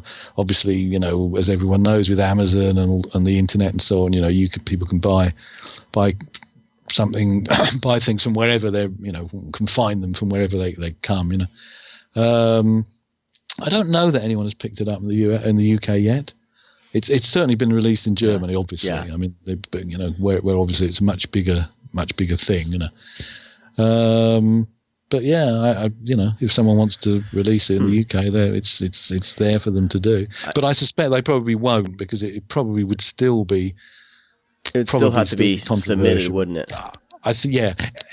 This is the problem. We used to release stuff in the UK as well, kind of parallel, but it's expensive in the UK because you have to pay. You actually have to pay to have stuff classified, and it's quite a lot of money. And as the UK is quite a small market, it was almost like all the profit we could make was being paid out in costs to kind of just get a certificate to release it, on top of the licensing fee and so on. So and also, we thought, well, you have to cut things and so on in the UK, and we don't really want to go down that route. So, America, land of the free, you can put out whatever you put out, and more or less. And if people want to buy it, they'll buy it. So, that was the reason for really not doing things in the UK. It's just interesting. I feel like the world's getting smaller, but we still have these little hurdles to get over, still being kept in line, by certain boundaries, which is I have Brad turned me on to the region-free Blu-ray player, so I can buy whatever I want now, and it's been freeing for sure. It's just certain stuff that's available overseas that we aren't getting here for some reason, and I wish that these entertainment companies, would kind of see that as a beneficial. Like if, I'm not sure all the specifics. There's reasons. I know that they don't want things to get, bootlegged or whatever, or but if everything was one region, and it gets one distributor lands it, and then they get international rights, I feel like that would, everyone would win. That could happen, but a lot of these things are owned, for individual territories by different people. So they're quite keen on restricting the areas where they're distributed, so they can sell it again to somebody else. Yeah. And we do have world rights on some things, but it's like kind of difficult. Like even in France or Italy or whatever, I wouldn't really know how to get things distributed, and I certainly wouldn't know how to, what kind of sales we were getting, and were we actually, were they being reported correctly and so on. I mean, that in one sense was the reason for getting the online sales up and running, is that, you, like I said before, you can control that a little bit more. How many you've got, where they're going, and who they're going to, so you can, it's not like if you hand it over to another distributor in a foreign territory, you honestly don't know what they're doing. They can just be pressing up 5,000 and telling you they've sold 500, that kind of thing. I mean, that's an extreme example, but that kind of thing. So, and I think the people who own the rights to these films generally like to sell them, into individual territories. So you would sell it in the UK, then you would sell it in Scandinavia, then you would sell it in Japan or whatever, and they would be different companies, and you would get, a separate stream of income from each one of those territories, So, and some would do better than others, and all that kind of stuff. I guess the same thing happens with film distribution too. Yeah, it's the same. The model is the same, exactly. Yeah. Interesting. I know nothing about all that stuff. I just buy movies. Yeah, but you're best not to. Yeah. It gets way too complicated. Yes. Brad, did you have any depressing as well? Yeah, that too. Buy a region-free Blu-ray player. Don't worry about it. That's what I tell everyone. I agree, absolutely. Yeah. Brad, did you have anything else about the fan you wanted to bring up? Well, not so much the fan, but as far as distribution, now are you guys going to be focusing more on Blu-rays than DVDs at this point, or is it still kind of going to be a toss-up? It depends, because it's still reasonably expensive to to produce Blu-rays. It costs a little bit, quite a bit more than DVD, and the main thing is you've got to have a HD master. Yeah, and that isn't always for us. That isn't always available, and on some of the more obscure films, from some of the smaller territories, it definitely isn't available. I mean, we're putting out a couple of Greek films, you know, in a couple of months, both of which are really good films, and I think people will find them interesting and enjoy them. But you know, Greece, it's quite a small territory and so on, so they tend not to have HD masters for their releases. And it would have cost us too much. You know, they're kind of obscure films, so it would have cost us too much to go back, you know, and start again from scratch. So those will be DVD only. But you know, we've got Blu-ray stuff in the pipeline as well, definitely, and we're going to go back and revisit some of the backlist, which was only on DVD. Yeah. Oh boy, oh boy. Yeah, I know. Can't say too much about that, but you know, there's some of them definitely. Nice. Some of the Franco stuff and so on. I like talking about kind of the behind the scenes stuff because I just on how, you know, rights and then the transfers, what the masters are like, because in the kind of the Blu-ray collecting community, horror, especially the horror community, you know, there's I mean, and I'm only seeing a small fragment. I'm a member of a few, you know, Facebook community, whatever, and everyone talks about the movies they buy. But the one thing I always hear about people complaining about, you know, these distributors, I mean, from, you know, I mean, all of them, is when there's a DVD only release. And I'm guilty of this too, you know. Of course you are. I totally am. Don't worry about it.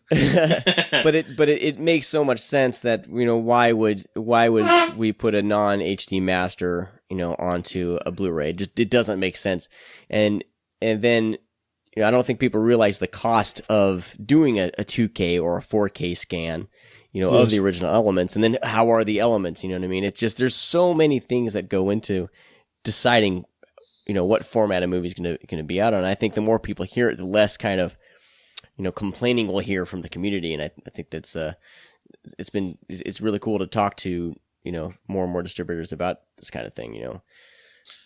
Well, I think, you know, you can probably, I mean, this may be a bit extreme, but I think you can probably say that the first 1,000 sales on a Blu-ray goes to just sort of paying to get it out there, you know. So, you know, I don't want to sort of sound like, you know, I don't want people to start, you know, kind of weeping and wailing and feeling sorry for us. But, you know, it's tougher to make money. You know, you have to know you're going to sell a certain, you know, quantity really. And I think, you know, with some of the, because by definition, most of the stuff that we do is pretty obscure, I suppose, or not particularly well known, and possibly comes in a foreign language, or maybe comes from a country that isn't known for its, you know, cinema. Greece would again be a good example. You know, so putting those out on Blu-ray would be, you know, you would be, it's a risk, and you know, we don't make a huge amount of money out of doing this, so we have to minimize our risks. I mean, you know, sometimes, I mean, like the first Blu-ray we did, which was this film called The Slave, which is an Italian late 60s film from Italy. We were going to do that on DVD, but the you know, the guy who does you know, a lot of our work for us on that, David Mackenzie, he did such a great job on the master for that, getting it fixed up and getting it to look good and so on, that I just thought, we can't just put this out on DVD. It's, you know, it's too good to, you know, to waste. So we put that out on Blu-ray. That was a sort of last minute decision, you know, and one I'm really happy about. But you know, we are struggling to make any profit on that one. Hopefully people will rush out tomorrow and buy it. Well, yeah, but, those are the kinds of things. I own that one. Oh, good. Yeah, I own that one. That's definitely, and that's also a limited edition too. Yes, correct. Right, yeah. that's right. Yes, that's so. Right. Yeah, it's something to pick up. It's definitely weird. And the other Blu-ray that you picked out, and I definitely wanted to ask some questions on, was The Devil's Business. How did you come across that film? Because I mean, obviously that's a newer. Well, at the time, because that played at a festival I attended. And I saw it there, and I was like, you know, it was definitely, you know, it's an odd movie, yes. and I enjoyed it, and then I never heard about it again until last year. I guess at the end of the year, the last quarter, you guys released it on Blu-ray, and I was like, Mondo's really shit. That's weird, but I definitely picked it up. But how did you come in contact with such a more modern film when you've been kind of releasing old school stuff? Yeah, I know the people who made it, basically. I mean, okay. Andy Stark and me, we know Sean and Jen, and they just kind of said, "Would you, how's about putting this out?" And it was great. I mean, I think it's a really good film. I mean, it was one of the more interesting. Obviously, it's a small film, and it's a low key film, I suppose you could say. Definitely. But it played theatrically in the UK, and it got really good reviews. It got reviewed in like the Guardian and so on, which is the equivalent of the the New York Times or something, whatever. So it got a national distribution, and it did okay. It got nice notices and things. And I think they wanted to try and get it out in the States, and I suppose we were the only people they knew that were doing that. But I really think it's a great film. I mean, it's one of those films that you've got to, some films, and some of ours in particular, you can sort of skim through and watch. You can watch the first 10 minutes, and then you can come and watch it again, and there's weird kind of stuff going on, and there's strange bits and pieces. But with The Devil's Business, I think you've really got to sit there and watch the whole thing from the start, and you've got to get into the atmosphere of that film, because it's it's kind of quite a quiet film, and it's all about storytelling, and you've got to listen to these people's stories, and they sort of draw you in. Well, I think that's the greatest part about the film, is because it's so low key, and with the conversational piece between the two leads, because there's only like 5 people in the movie. But yes. Just the story, like even the story that the lead hitman tells about going Bruno being was it Bruno that yes. he is obsessed with the stripper and everything like that, and falls in love with her. But that's a really haunting story, and it's told so well that it's not even part of the movie per se. Like it sort of comes back. Line. It sort of comes back later, around, doesn't it? Yeah. But it's just, I don't know. It's just stuff like that with good storytelling, and good actors and good delivery. It's a film that relies 100% on its characters and its actors telling these stories and doing what it does. And it turns out to be a fucking crazy story once the ball starts rolling. Yes. So it's for our listeners, it's definitely something to check out, and it comes highly recommended for me for sure. Well, thanks. Yeah, we know Sean Hogan, who's the writer and director of that film, and he's a really good filmmaker, and it was just.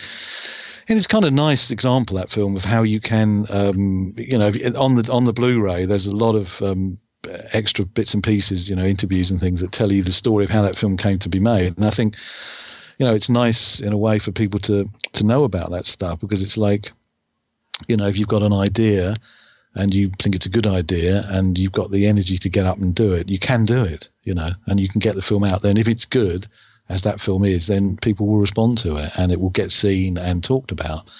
And I think that film is a nice example of that. So it's very nice to have it on Blu-ray, and it was an odd one to do on Blu-ray for us, perhaps, because it was such an unknown film, and a new film. But it had been released in the UK by Metrodome on DVD, and they didn't do a good job. I mean, I can say that, because I'm sure, Metrodome aren't going to hunt me down, So. And it was kind of disappointing, because although it was not a big budget film, it did look pretty good, and a lot of it takes place in the dark. So, a lot of that got lost on the DVD, original DVD release. So it was nice to get it on Blu-ray, where you can actually see what it looks like, and you can see the kind of, the different colours in the dark and so on, rather than it just being a black screen, this kind of thing. So, it was a good piece of filmmaking, and a nice film to rescue from obscurity, I guess we could say. Cool. Very nice. Which is funny, because we actually just got done with another interview with Travis Stevens. He's a producer. He actually worked with Sean on Summer's Moon, and I made a joke about that. And it's funny you mentioned that.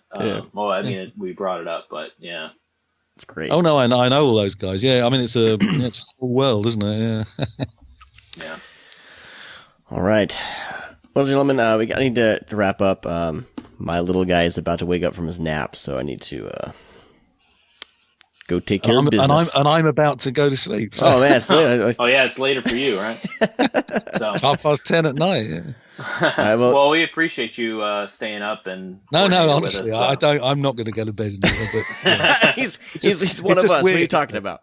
Well, you're gonna probably watch something crazy. He's got something he wants to watch. Yeah. Pete, thank you so much for talking with us. I'm really glad to see labels like Mondo Macabro and keeping things going and giving things for people like us who like to discover new things, an outlet, and so we're looking forward to what you guys have planned next, and we're definitely here to support whatever you guys release. So definitely drop us a line, keep us in the loop, and we'll be keeping in the loop anyway. But because we're obsessive, but we wish you the best of luck with all your future releases for sure. Great, thanks very much. It's been really good. I've really enjoyed it, and we could have talked all night. As I know. Yeah. Next time, yeah. we would love to have you on again for sure, definitely. So that would be great. I'd love that. All right, Pete. You have a great night. Thank you. And you. All right. Cheers. Thanks. Bye. Okay. Bye. All right, it is time now for our picks of the week. Brad, Picks. I only have one. I only have one as well. All right, so the picks: Asylum, Blackout, and Raiders of Atlantis. And then my real pick of the week in class of 1999. My real pick of the week is a romantic drama comedy that made me teary-eyed. Really? Yeah. Brad has. Are you saying you have a soul? Yeah. Sometimes movies get to me, and this one did. Mainly because I have. Never mind. We all miss Paul Walker, man. But Fast and Furious 7 isn't the greatest movie ever. It's a dark story of mine, but I will save it for another time. Okay. Is called Smashed. It has Mary Elizabeth Winstead, who's just ultra cutie, Aaron Paul, Nick Offerman. It's basically Mary Elizabeth Winstead is a kindergarten teacher, but she's also an alcoholic. So she decides to get sober and stop drinking, and her spouse obviously is still there because they're both alcoholics. Mm-hmm. So it's her trying to control not drinking, and it's a huge challenge on her life, on her job, on her relationship. She obviously puts herself into kind of the AA meetings, just a very sensitive subject for some people, because I'm sure we all have somebody in our life that that's an alcoholic or has dealt with the disease itself. But it can take over your life, and it can be very life-changing on both ends of the spectrum, as sobering up and also getting into the habit of getting flat-ass fucking drunk every day. But this movie is very down to earth. It's surprising. I would like to know if the director or writer really had kind of a personal experience with the whole situation, because it's very accurate. But it's just very lighthearted at times. It can definitely make you tear up, because you get to see almost like a real life, like what it would feel like to know somebody in this situation, especially somebody that's dealing with kids as a kindergarten teacher, and just kind of pushed to the limits of this story. So yeah, it's called Smashed. Kind of a funny title in a way. Mm-hmm. But it's definitely not. It has some very, very funny shit though. It's kind of weird how they blend kind of the drama, the real life scenario, but also this weird type of comedy that happens. And it mostly has to deal with Nick Offerman's character, who plays another school teacher that works with Mary Elizabeth Winstead. And he's just kind of out there. But anyways, it has a good comedic element, some lighthearted to, give you a break from kind of the torture that you're dealing with and in this character. And yeah, so it's definitely highly recommended. I watched it on a whim just because I like Mary Elizabeth Winstead a lot, and that's the main reason I watched it. Don't really care for anybody else in the movie, but yeah, it surprised me because it's good performances all around. So yeah, pick it up on Blu-ray. It should be cheap. So, anyways, yeah, sorry to get all real, but there you go. It's so good, man. I think some of the best like movies that deal with real life subjects, especially heavy subjects, they have to have that comedy element. But the ones that work the best are the ones that feel natural, because all of us kind of go through heavy stuff at some point in our lives, but as we're going through stuff, there's also things that make us laugh, and you know what I mean. Like in real life, we go up and down on things that are funny in our lives, people around us that make us laugh and are funny, but then meanwhile, we all have stuff that we're dealing with too that can be heavy. So I really dig when movies kind of balance that, and especially when it's realistic. Yeah. It was a shame the movie didn't get more.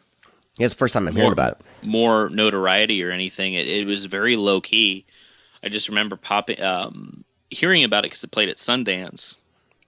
And like I said, I really like Mary Elizabeth Winstead. I'm not joking when I say that. She's really, great.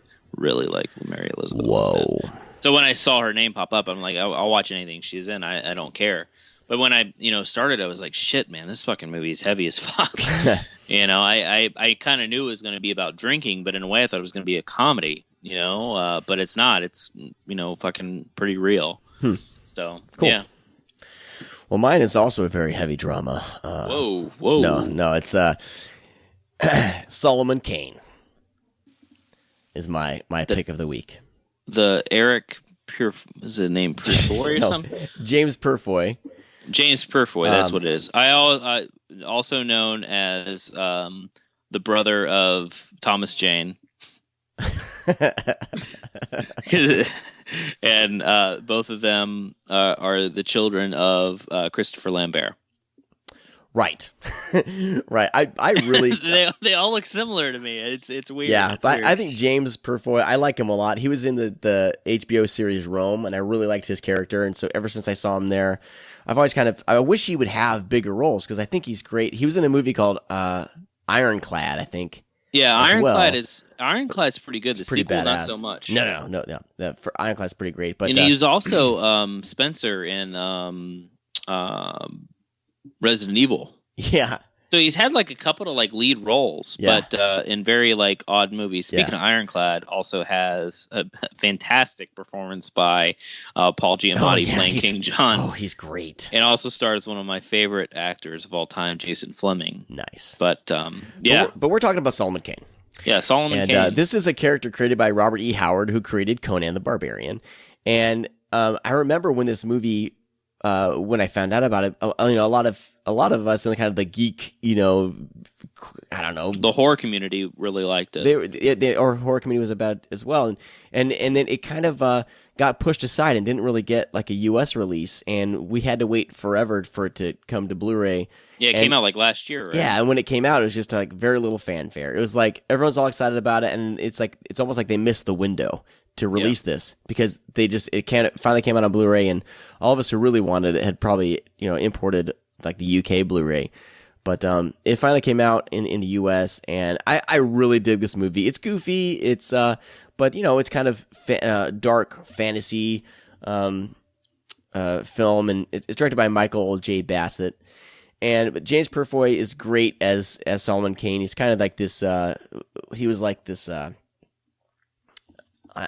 really an assassin, but he's just a badass guy, like a mercenary type guy.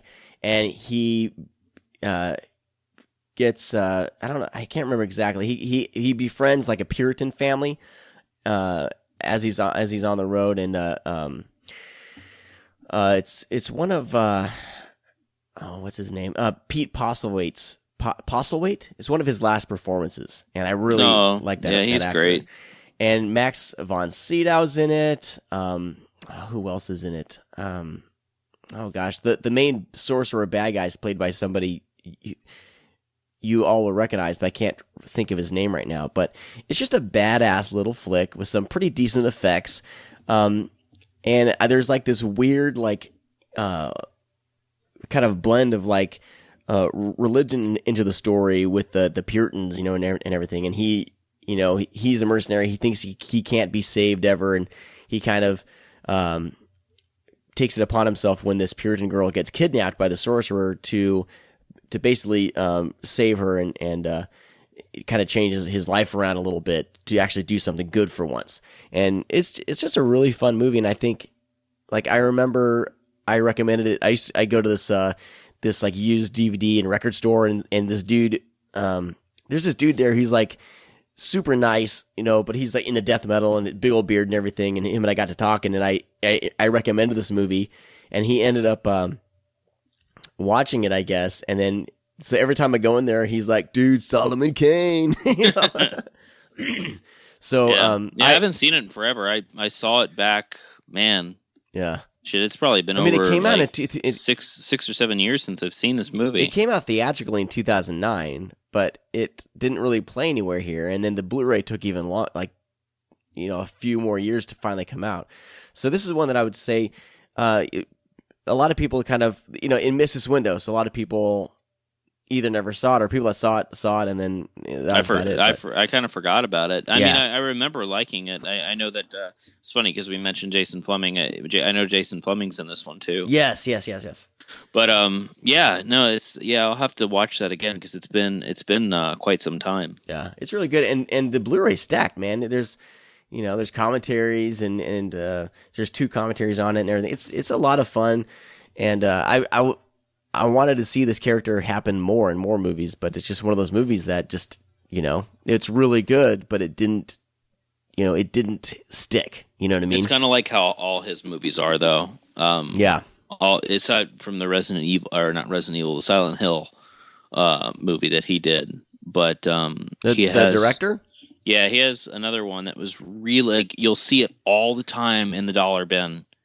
It's like you'll see it wherever you go. It's called Death Watch. Oh yeah, Death Watch. Yeah. Yeah, you'll see that everywhere, and it's actually a really decent movie. So definitely, if you see that for 99 cents, I would pick it up. And then he has that one with the kids that are like juveniles or something, and it's almost like a kind of a Hunger Games thing. The Wilderness. Yeah, that's it. Yeah, and they all get thrown in, and they're being hunted. Huh. Yeah, that's a really good one too. It's a solid director. Silent Hill Revelation aside, that thing. I wouldn't say that. That thing's like Studio City, man. That Silent Hill was, I don't know. When you throw a director into like a franchise like that's owned by a studio, you can't expect too much. But the ones that looks like the ones that he's done, kind of on his own or with a smaller studio where he had more control, I think you can say those ones are probably worth checking out. But yeah, he hasn't done, unfortunately, I think Silent Hill Revelation killed his career. He's done a lot of TV since then. That's about it. Which is unfortunate. But everyone go out and buy Solomon Kane. It's freaking cheap. And it's awesome. So. No. That's it, man. That's my pick of the week. Cool beans. Cool. Hold on, I'm trying to type Solomon Kane, but I'm using zeros as O's. There we go. So cool. That's gonna do it for this week's show, man. Cheers. Cheers. Coffee shop. We're horrible at wrapping up films. Or wrapping up. Coffee shop of fours. Hey, you got your samples, right? Yeah. Can you give us, your impressions of their coffee? Can you actually be a decent human being? Shop? I introduced you to Coffee Shop of Fours. I know, you created a monster. Yeah, I know. Coffee. Oh, God, you make me do plugs. The only reason I don't say anything great is because I don't like doing plugs. Did you like the coffee or not? I love the coffee. Okay. The coffee's great. That's all we need to know. Siren Song is probably my favorite because it's got like a coconut blend. Mm-hmm. But the great thing about Coffee Shop of Horrors is because they do all their own beans. So like if you're wondering, like if you hear us talk about us a lot, they actually send you the beans and you grind them up yourself. It's not like a fucking canned bullshit. That's they take pride and joy in their coffee. You can choose them to grind it for you. It's one of the only coffees that I can drink straight without adding cream or sugar, because I always have to add cream or sugar because I like to drink coffee to wake me up, but I don't like the taste of just black coffee. Mm-hmm. I don't like that at all. So I always have to add creamer and stuff. But this one in particular, you can actually literally taste the flavor. So I would go recommend that. So even if you do still have to put creamer and sugar, it's very light, and it's just the best thing to just sit around and smell. Like sometimes I'll be at the house and I'll just pop one open and just stick my nose in it. And Willow likes to smell them too, because they don't even like it. They have like a hint of coffee, it seems, but it's just a powerhouse of what flavor it is. It's good, and that's the thing. Like someone mentioned on Twitter, it's like, oh, you guys just talk about them because they sponsor you. I'm like, no, we chased these guys down, and bugged them for almost I don't a know year. Who said that, but yeah, how that happened is that I was at a horror convention last May. And they had a setup there, and they just had samples and stuff. And I went, and I had a horror movie T-shirt on or whatever, and like everybody else at the convention. But anyways, talking, he was like, we're from Florida. I was like, oh yeah, that's I live in Lakeland, blah blah blah. And we just started talking, and he was like, oh, so what do you do? And I was telling him, and I said we just started this podcast and stuff. And he's like, oh, that's cool. And then we just kind of talked from there, and then eventually it just became, it's actually Sean took over because I just couldn't get a response back sometimes, and then Sean just took that because I was too busy with the guests and everything. I didn't have the time. I gotta try to pull my own weight at some point. Yeah, I know, because you really slack. Sean doesn't really provide much for the show. The one thing I like the most about them is like all of their all the artwork they use for the different flavors. Like I want all those on T-shirts. The artwork's so good. Do you know who does their art? No, I don't. I want to track that dude down and give him credit, him or her, because he can't can't just assume it's a dude. But I want to track them down because the artwork's so good, and it's just fun. All right, plug over, man. We can stop plugging. No, it's fine. I don't mind plugs. Yeah, I love them. But check them out, and like I said, use ScreamCast as your coupon code. You get 10% off. They're a small company, so like they can't offer 50% off or something. But this at least will cover some shipping costs. So yeah, give them a shot. All right. Also, we want to thank oneofus.net for hosting our show, and nerdly.co.uk for hosting our show over across the pond. And the date's coming closer, people. Wolfman of Mars, who does our music. The new album's coming soon, and the new album's called ScreamCast. I'm going to ask again. No, they should call it ScreamCast. It's called like Gimashu or something like that. I love when you try to pronounce shit. It's off the top of my head. I know it starts with a G, but I'm going to be getting the vinyl release on that, and the artwork is so great. I can't wait to get it. So check them out. Wolfman of Mars. I think it's .bandcamp.com. And, of course, you can buy our shit. Go to thescreamcast.com. Oh, Jesus Christ. We got mugs and T-shirts, people. Mugs and T-shirts. And our shows are there, too. You can find all our past shows. And I'm trying to ramp up the reviews. As I post them, they'll go there. Thank God. And that's it. All right, everybody. Remember, next week, we're going to be doing another contest for for a drawing. So stay tuned for that. And... otherwise, all you guys have a great week. Talk to you next time. Bye-bye. Bye. Oh, don't tell me you're leaving. The party's just begun.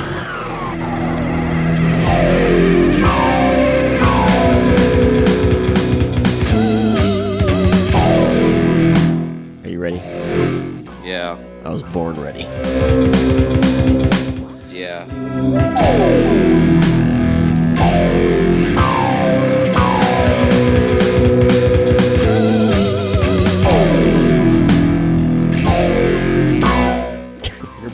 so hilarious. Plug of the week. Just do plug of the week. Plug of the week.